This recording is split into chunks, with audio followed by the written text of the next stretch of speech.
Back here at home, an emotional goodbye this morning to Huntington Beach police officer Nicholas Vela, who died last month in a helicopter crash.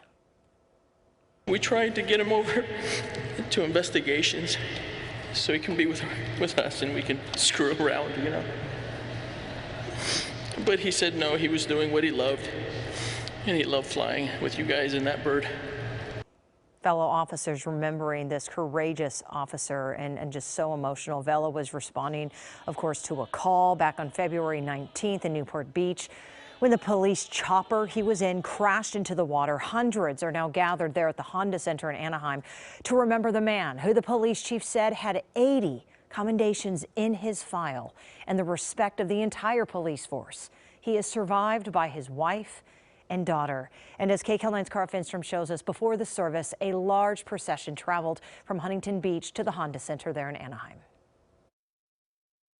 He has a teenage daughter, and I can't imagine what it would be like to that happen to one of my parents. He's not coming home. Michelle Smith was heartbroken when she learned a Huntington Beach police helicopter crashed, killing one of the officers inside.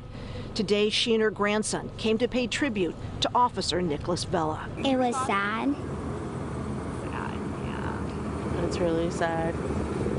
Aw, buddy. And I just wanted to teach him to appreciate the people that do these things for us. All across the city, community members join them. And it really puts into perspective how much they put their lives on the line and they leave their family behind. It's sad. They line the funeral procession route as police motorcycles, patrol units, and buses carrying Vela's extended family of officers stream by.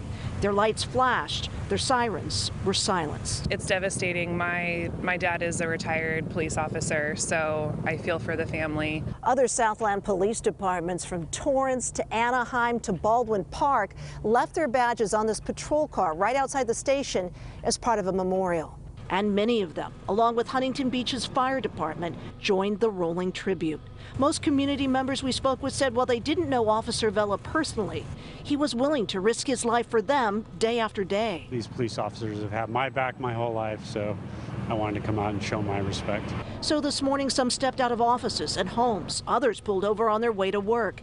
And students like these at Edison High left classrooms. For about 15 minutes, they all paused, honoring Vela with their hands to their hearts. Just coming out and showing a little bit of respect is just honorable. From Huntington Beach, Cara Finnstrom, KCAL9 News.